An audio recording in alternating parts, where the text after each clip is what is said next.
नमस्ते दोस्तों। इतिहास को जानने की सीरीज में हम अगले चरण में आ चुके हैं। आज हम जानेंगे धर्मनिरपेक्ष साहित्य के बारे में। तो हम क्या है कि विभिन्न चीज़ों के बारे में समझ रहे थे कि इतिहास के स्रोत क्या क्या हैं।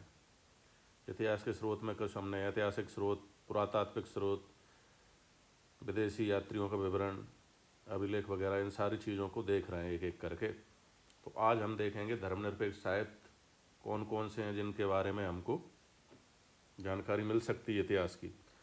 तो धर्मनिरपेक्ष साहित्य तो वह साहित्य होता है जिसका संबंध ना तो कोई धर्म से होता है, ना आस्था से होता है, ना पूजा पाठ से होता है और आध्यात्मिक विषयों से नहीं होता। भाई ऐसा साहित्य जिसको ना धर्म से कोई लेना देना, ना आस्था से कोई लेना देना, ना पूजा या पाठ या आध्यात्मिक विषयों से कोई लेना देना नहीं होता। यह साहित्य फिर क्या करता है? यह साहित्य समाज, राज्य, राजनीति, अर्थव्यवस्था, विज्ञान, कला, संस्कृति, इतिहास, प्रशासन आदि जैसे दैनिक एवं लौकिक जीवन से जुड़ी बात में बताता है। संक्षिप्त में कहें तो हमारे आम जन का जो भी काम रहता है, डेली रूटीन, डेली का समाज, अर्थव्यवस्था क्या है, राजनीति क्या है, इन सब से रिलेटेड जो भी किताबें हैं उनको हम धर्मनिरपेक्ष साहित्य में लेते हैं। मतलब इसमें ईश्वर, आत्मा, आध्यात्मिक, पूजा पाठ, इन सब से इनको ज़्यादा कोई लेना देना नहीं रहता है। इसी क्रम में सबसे पहले अपन देख रहे हैं कौटिल्य का अर्थशास्त्र। तो कौटिल्य कौन थे? ये चंद्रगुप्त मौर्य के प्रधानमंत्री थे कौटिल्य। इनके लेखक, इनको कौटिल्य कहते हैं, चाणक्य कहते हैं, विष्णुगुप्त भी कहते हैं। तीनों नामों से इनको बुलाया जाता है। मौर्य काल में 4th सेंचुरी BC में ये रहते थे। चंद्रगुप्त मौर्य के प्रधानमंत्री थे। फिर अर्थशास्त्र क्या है? इन्होंने एक किताब लिख दी कौटिल्य की, अर्थशास्त्र। उसका नाम क्या था? अर्थशास्त्र। तो उसमें क्या संबंध में क्या बताया इन्होंने?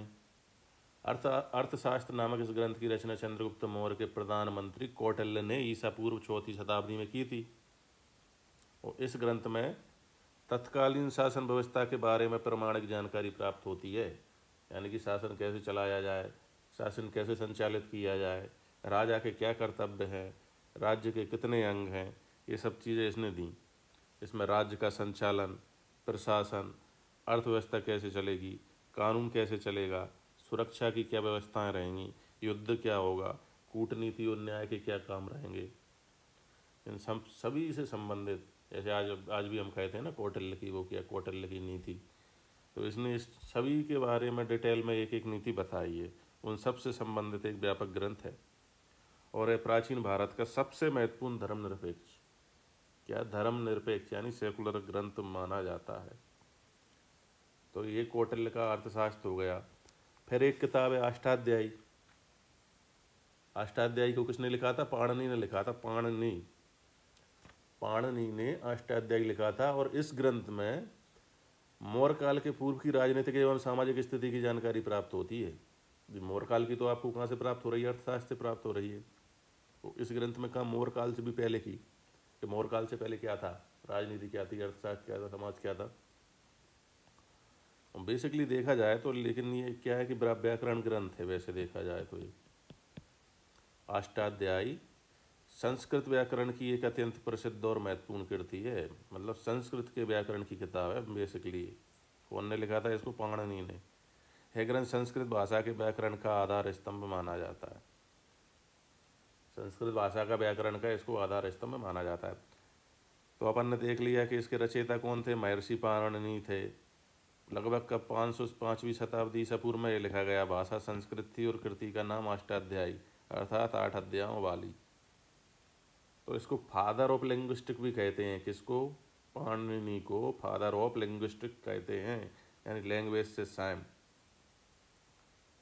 मतलब एक ऐसे समय में जब केवल लैंग्वेज बोली अकेली जाती थी, उस समय पाणिनि ने व्याकरण दे दी थी, व्याकरण की रचना कर दी थी।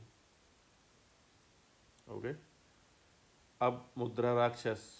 मुद्रा राक्षस एक किताब है जिसको लिखा था विशाखा दत्त ने।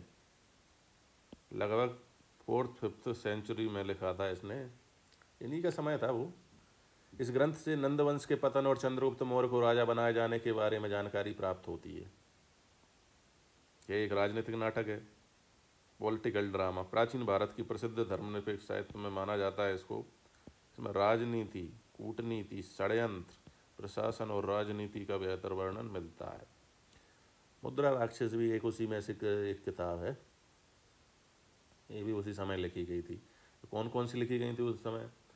एक तो अष्टाध्यायी लिखी गई, कौटिल्य की अर्थशास्त्र लिखी गई, विशाखा दत्त का मुद्रा राक्षस लिखा गया।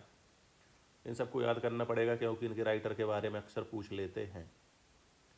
अब आता है पतंजलि का महाभाष्य। महाभाष्य लिखा था पतंजलि ने। पतंजलि एक बहुत ही महान आचार्य थे। इनका काल लगभग 2वीं शताब्दी ईसा पूर्व यानी 2nd सेंचुरी BC था। और भाषा शास्त्र और व्याकरण पे ये महान टिप्पणीकार थे। मतलब भाषा शास्त्र और व्याकरण पे इन्होंने, तो महाभाष्य क्या है? महाभाष्य जो इन्होंने लिखा है, महाभाष्य पाणिनि के अष्टाध्यायी और कात्यायनी के वार्तिकों पर लिखा गया एक व्यापक भाष्य या ग्रेट कमेंट्री है। कमेंट्री कहते हैं ना कि किसी चीज़ पे कमेंट्री कर देना। तो इन्होंने क्या किया है कि जो पाणिनि के अष्टाध्यायी थी और एक कात्यायन थे, उनकी वार्तिकों पर इन्होंने एक व्यापक भाष्य ग्रेट कमेंट्री लिखी है। तो यह संस्कृत व्याकरण की तीसरी और सबसे महत्वपूर्ण परत है।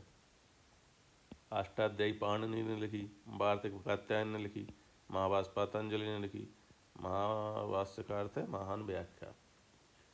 इतनी किताब देख ली। अब नेक्स्ट किताब पे आ रहे हैं हर्षचरित। हर्षचरित किसने लिखा था? बाणभट्ट ने। बाणभट्ट कौन था? हर्षचरित का एक दरबारी कवि था। उसने बाणभट्ट ने हर्षचरित नामक ग्रंथ की रचना की। इस ग्रंथ की रचना कब की गई थी? तो 7वीं शताब्दी में। 7वीं शताब्दी में ही था ना हर्ष, 7वीं शताब्दी में हर्ष था। तो इन्होंने इस ग्रंथ से क्या मिलता है? इस ग्रंथ से हर्षकालीन घटनाओं की जानकारी प्राप्त होती है। हर्ष जो राजा था हर्षवर्धन, उसके संबंध की, उस समय की घटनाओं की जानकारी प्राप्त होती है। तो रचयिता बाणभट्ट हो गए, 7वीं शताब्दी में लिखा गया, और ये हर्षवर्धन के दरबारी कवि थे। कृति का प्रकार क्या है? संस्कृत में लिखी गई आख्या, आख्यिका या बायोग्राफी, प्रोज, रोमांस। यह एक सेमी हिस्टोरिकल ग्रंथ है, रचना है। ये राजा हर्षवर्धन के जीवन और शासन की विस्तृत वर्णन करता है। नेक्स्ट गार्गी संहिता। गार्गी संहिता एक प्राचीन वैदिक संहिता ग्रंथ है जिसमें मुख्य रूप से क्या क्या बताया गया है? अपना ज्योतिष, सृष्टि विज्ञान यानी कॉस्मोलॉजी, सृष्टि की रचना कैसे हुई, नक्षत्र ज्ञान, वार्ता एवं संवाद का वर्णन मिलता है। और ये कब से संबंधित मानी जाती है? वैदिक काल से संबंधित मानी जाती है, और कुछ भाग पौराणिक काल से भी संबंधित माना जाता है। नेक्स्ट राजतरंगिणी। राजतरंगिणी कौन ने लिखी? कल्याण ने। कल्याण की राजतरंगिणी है। रचयिता कल्याण थे, 12वीं शताब्दी में इन्होंने लिखा था। ये क्या थे? कश्मीर के इतिहासकार थे। तो इन्होंने कश्मीर से संबंधित जानकारी ज़्यादातर ली है। राजनीतिक राजतरंगिणी में क्या है? संस्कृत में लिखी ऐतिहासिक ग्रंथ। संस्कृत में लिखा तो ऐतिहासिक ग्रंथ है ये, और इसमें कश्मीर के राजाओं की राजनीतिक, सामाजिक, सांस्कृतिक इतिहास इसमें लिखा गया है। नाम का अर्थ क्या होता है? राजतरंगिणी मतलब river of Kings, reverse of king. ठीक है। तो इस ग्रंथ की रचना कब हुई थी? 12वीं शताब्दी में हुई थी, और इस ग्रंथ से कश्मीर के इतिहास के विषय में जानकारी प्राप्त होती है। इसके बाद और भी कई सारे ग्रंथ हैं। एक रघुवंश है कालिदास का। कालिदास ने लिखा है रघुवंश। ये इनकी महाकाव्य रचनाओं में शामिल किया जाता है। इन्होंने कब लिखा था? 4th सेंचुरी बिफोर ईसा पूर्व, मतलब 4th 5th सेंचुरी बिफोर ईसा पूर्व में लिखा था। नहीं, 4th 5th सेंचुरी में लिखा था इन्होंने। संस्कृत साहित्य के महान कवि थे कालिदास। रचना का प्रकार, इसको एपिक पोएट्री माना जाता है, महाकाव्य। इनकी शैली काव्यात्मक भी है और अलंकारपूर्ण श्लोक इसमें लिखे गए हैं। इसमें क्या? रघुवंश के राजाओं के इतिहास वर्णन किया गया है, कितने राजा हुए, किस राजा ने क्या किया था। तो रघुवंश के राजाओं का वर्णन है। इसमें प्रसिद्ध राजा दशरथ, राम, अजनबी, वीर, उद्धव आदि की कथाएं हैं। राज्य निर्माण, धर्म, वीरता और न्याय का प्रदर्शन, युद्ध, शौर्य और राजनीति का विवरण, आदर्श राजा और न्यायप्रिय शासन का आदर्श प्रस्तुत किया है। ये रघुवंश की हो गई। और 3-4 ग्रंथ और हैं, उनको ज़्यादा इतने इम्पोर्टेंट नहीं है, फिर भी आप पढ़ लेना। एक तो विलण का विक्रमांक देव चरित है, विक्रमांक देव चरित है ना, किसने लिखा था ये? विक्रमांक देव चरित बिलड़ ने लिखा था। और इस ग्रंथ से चालुक्य वंश के इतिहास के विषय में जानकारी मिलती है। चालुक्य वंश के इतिहास समझना हो तो इस ग्रंथ से जानकारी मिलती है। फिर एक है वाकपति राज का गौड़बाहु। तो गौड़बाहु से क्या मिलता है? इस ग्रंथ से कन्नौज नरेश यशोवर्मन की विजयों की जानकारी मिलती है।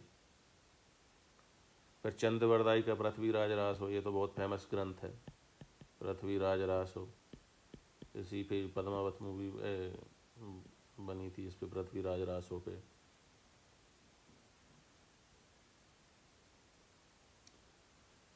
इस ग्रंथ से क्या चौहान वंशीय शासक पृथ्वीराज चौहान के विषय में महत्वपूर्ण जानकारी प्राप्त होती है। और परिमल गुप्त का नवसाह सांक चरित, इस ग्रंथ से परमार वंश के इतिहास के बारे में जानकारी प्राप्त होती है। फिर कालिदास ने भी बहुत सारे ग्रंथ लिखे हैं। इसमें एक मालविकाग्निमित्रम लिखा है, एक पुष्यमित्र राजा था ना शुंग, और यवनों के मध्य संघर्ष के विषय की जानकारी कालिदास के मालविकाग्निमित्रम से मिलती है।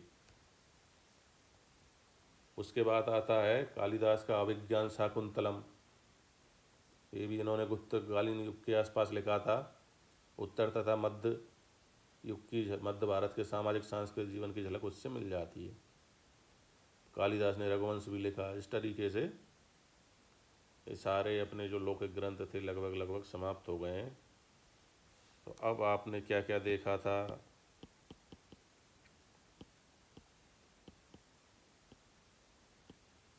एक बार अपन रिवीजन कर लेते हैं।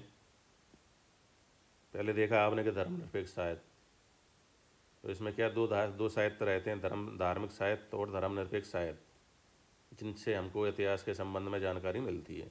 तो हमने आज क्या देखा? सेकुलर लिटरेचर देखा। अब सेकुलर लिटरेचर में एक तो कौटिल्य ने लिखा अर्थशास्त्र। कौटिल्य का अर्थशास्त्र कहाँ की जानकारी दे रहा है? आपको चंद्रगुप्त मौर्य के समय की जानकारी दे रहा है। फिर अष्टाध्यायी पाणिनि ने लिखी, ये व्याकरण ग्रंथ है संस्कृत भाषा का।